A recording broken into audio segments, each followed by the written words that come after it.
ओशो ने जो जोरबा दा बुद्धा कहा, उसका क्या अर्थ है? वो एक एक कंसेप्ट है, वो एक दर्शन है, एक फिलॉसफी है। जोरबा का मतलब होता है राजा, और बुद्धा का मतलब होता है शून्य, संत।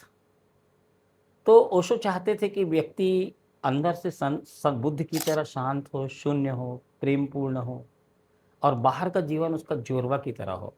मतलब मैटेरियलिस्टिक लाइफ में भी आप रहें, समृद्ध रहें, आपके पास पूरी समृद्धि हो बाहर जगत में, और आंतरिक समृद्धि भी हो। आंतरिक समृद्धि क्या है? आंतरिक समृद्धि है पीसफुलनेस, शांति, आनंद। आनंद जब तक नहीं है तुम समृद्ध कैसे हो? खाली मैटर से तो कोई समृद्ध नहीं हो सकता ना। कितना भी तुम्हारे पास धन हो, गाड़ी हो, बंगले हो, पद, इससे कोई आदमी आनंदित नहीं होता। सुख मिल सकता है, आनंद नहीं मिलेगा। आपको मालूम है आनंद का कोई उल्टा शब्द नहीं है, सुख का उल्टा है दुख। तो हर चीज का दो उल्टा है, द्वंद्व है। आनंद का कोई द्वंद्व नहीं है, नो डुअलिटी। आनंद एक स्टेट ऑफ बीइंग है जहाँ अंदर में एक्सटेसी चलती है। ठीक है, तो वो अंदर में एक्सटेसी रहे, आनंद रहे, और बाहर में भी आप मेटेरियलिस्टिक रूप से दरिद्र न रहें। ओशो बोलते हैं आप दरिद्र क्यों रहेंगे? आपके अंदर प्रतिभा है, आप अपनी प्रतिभा का अपने बाहर में भी प्रयोग करें और समृद्धि के साथ जिएं। इसका मतलब वो ये नहीं बोल रहे हैं, वो बैलेंस करने को बोल रहे हैं। अक्सर समाज संत को गरीब के रूप हाँ, में देखना चाहता है। संत कभी गरीब होता हाँ। नहीं है। जो रियल संत हैं उनके पास ईश्वरी सारी उनके ब्लेसिंग्स होती है उनके पास, बट वो उतना ही इकट्ठा रखते हैं जितना उनकी ज़रूरत है। वो ज़्यादा रखते ही नहीं, उनको ज़रूरत ही नहीं है। संत कौन है? जिसको ये दिखाई दे गया कि इसमें क्या व्यर्थ है और क्या कचरा है, तो और क्या उपयोगी है। परमहंस हम बोलते हैं ना, परमहंस योगानंद जी। क्यों परमहंस बोलते हैं हम उनको?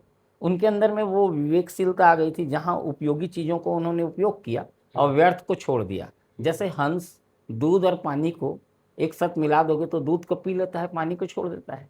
वैसे ही परमहंस का मतलब इस संसार की जो व्यर्थता है उसको उन्होंने छोड़ दिया, और जो संसार की उपयोगिता है और जो सार्थकता है उसका उन्होंने प्रयोग किया। तो ओशो की जो जोरबा द बुद्धा कल्पना है वही प्रासंगिक है इस समय के लिए। आप इस समय गरीब होकर नहीं जी सकते, आप इस समय जंगल जाके भी नहीं जी सकते। तो आप जोरबा की तरह आपको बाहर में रहना आना चाहिए, और अंदर में मगर खाली जोरबा होकर भी नहीं रह सकते। तो अंदर में आपको बुद्ध की तरह ध्यान भी आना चाहिए। बुद्ध ध्यान के प्रतीक हैं, सिंबल ऑफ मेडिटेशन, और Zorba symbol of materialistic materialistic luxury. ठीक है, ओशो खुद बहुत लग्जरी जीवन जीते थे, मगर उनकी तो जेब नहीं थी, उनका कोई बैंक अकाउंट नहीं था। जब वो पहली बार अमेरिका गए तो उनका बैंक अकाउंट खुलाया गया और कभी वो एक पैसा अपने पास रखते नहीं थे, उनको जरूरत ही नहीं थी। तो रियल संत थे वो, और राजा जैसे भी थे। उन्होंने उनका जीवन जोरबा द बुद्धा की तरह थे, वही उनका मैसेज था। इसीलिए उन्होंने इतना लग्जरी को डेवलप किया कॉन्शियसली, इस मैसेज की वजह से रिबेल किया। ये दिखाना चाहते थे कि कोई संत का मतलब दरिद्र, भिखारी, दीनहीन नहीं है। वो कहीं ज़्यादा तुमसे समझदार है, वो चेतना जागृत व्यक्ति है। मगर उसको हम चेतना को नहीं देख सकते ना। किसी की चेतना कितनी जगी है ये बाहर से कैसे कोई समझ पाए? हाँ, कपड़ा देख सकते हैं, गाड़ी देख सकते हैं, मैं कैसे घर में रहता हूँ, मेरे पास कैसे लोग हैं, कितनी लग्जरी है।